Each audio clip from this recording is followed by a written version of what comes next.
Hey there, my name is LexC, and we need to talk. We need to talk about character building and the type of traits that will help you to be a good engineer and really an overall better person.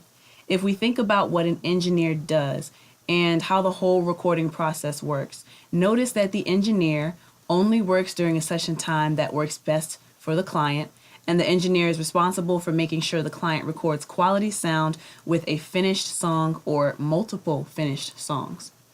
I believe that to be a good engineer, we really have to develop patience as one of our key traits to being an engineer. Because being an engineer is very tedious and very time consuming. It's not just you in that room. You're working with an artist who's trying to get a song or project together. As the engineer, we are part of the recording process, but we're not necessarily a part of the creative process. We put the artist's ideas into something that can be heard. So let's start with the artist, okay? An artist hopefully prepares a song to record, and I say hopefully because I've had a lot of clients who come in and try to freestyle everything during a session, but the artist prepares a song and practices how he or she wants it to sound. Then that artist books a session at the studio, ideally. But no matter what level that person is, the recording process is still the same. So I shouldn't have even said anything about preparing lyrics because whether an artist prepares lyrics or not, the recording process is going to be the same as far as that artist is always going to want to do the whole song over again or focus in on one or two parts and do those parts over and over again until they get a take that they feel is the one. So the reason why I say patience is the most important trait as an engineer, it's an important trait an engineer has to have, is because of the recording process. As an engineer, we're sitting behind that desk for 1 hour, up to 8 or 10 hours, depending on the kind of clients that you have and what kind of project or how much material they have to record. If you're not an engineer, and this is just something that I want you to relate to, if you're not an engineer, just picture that you are a carpenter or like a handyman or something. Your client wants you to mount a flat screen TV on the wall. They know how they want it to look and they think they know where they want to put it, but they're not really going to be sure until it's actually placed on the wall and until they can see it in the entirety of the whole room. So imagine you're this carpenter. You put the TV up on the wall in one spot. The client looks at it, doesn't like it. You take it down, you move it to another spot. Client looks at it again, doesn't like it. Take it down, put it in another spot, and you do that whole process 20 more times. That is what it feels like to be an engineer dealing with an artist in the studio.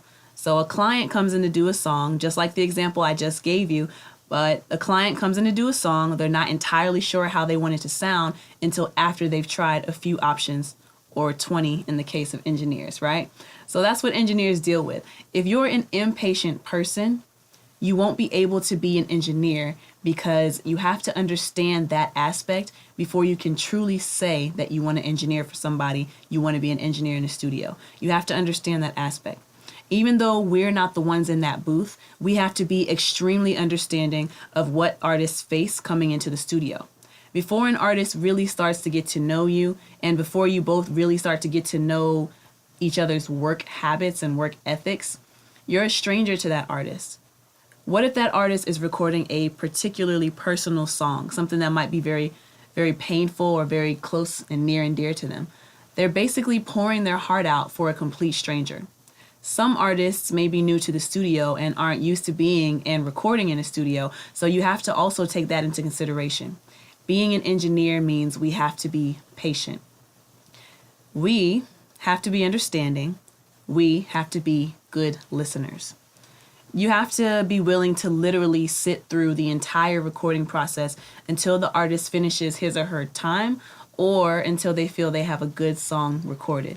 You have to remember that it's not always easy to perform a personal song for a stranger or that it's not easy being in the studio for the first time. You have to make sure you're attentive to their needs, that you're listening to what they're asking, because making sure you're paying attention to them, that makes the whole process a lot easier and it makes the artist feel more comfortable and feel satisfied that they got exactly what they wanted out of the session. So when you think about it, as an engineer, you have to be very selfless and able to take yourself out of the ego, able to take away that pride. I'm an artist myself who just so happens to know how to engineer, but I don't insert myself into another artist's vision because that's not my place, right? I don't insert myself into another artist's vision unless I'm asked for my opinion or unless I'm asked to be a part of the creative process. Otherwise, I would never want to step on anyone's toes and I would never want to force my opinion on that artist. It can be hard enough for them to be in the studio, so I definitely don't want to do anything that's going to turn them off or ruin that experience. The thing about engineering for someone is we have to be very respectful of what that person wants, and we have to understand that the session is not about us. Even if we also happen to be an artist, in my case and in the case of a lot of other people, we can't push our work habits or opinions on that artist if our opinion wasn't asked for. A major problem I've seen with some engineers is the inability to take themselves out of someone else's vision. As an engineer, we work for hire. So our input does not have any standing unless we're cool with the artist and they trust us and they welcome our judgment. Otherwise, our opinion has no standing. We are there for the time that they book us for, and that's it.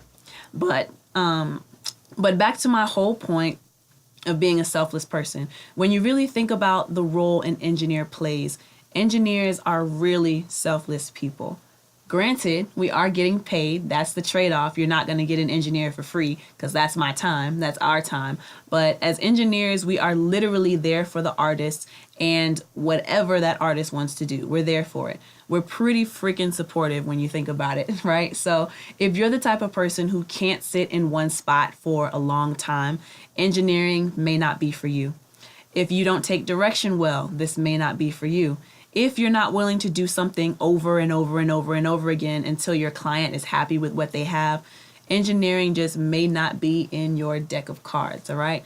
Now, don't get me wrong. There are times when even I don't feel like being supportive, and there are times when I want to tell my clients that their lyrics suck, and there are times when I want to run the show so the session can move along, but at the end of the day, that's not what I get paid for.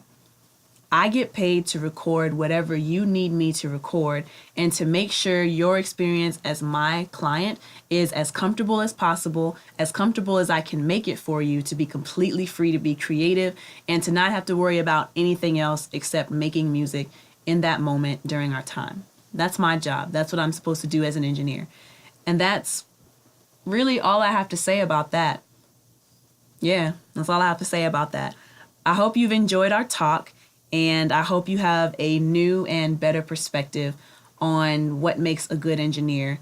And hopefully you've learned some things that you can take to heart and start to work on and develop so that you can make sure you are feeding those traits that are necessary and so important for an engineer to have, at least in my opinion. So thanks for the talk. Thank you for watching. If you feel like I made some really good points in this video, please give me a big thumbs up and subscribe if you'd like to hear more content like this. If you have any comments or questions, leave comments in the comment section below, or you can email me at lexcatl.com. But as always, thank you for watching. My name is LexC. Until next time, peace. As I said before, music just always stuck with me, even though I didn't necessarily know, or I wasn't necessarily brave enough to say at a young age, this is what I want to do.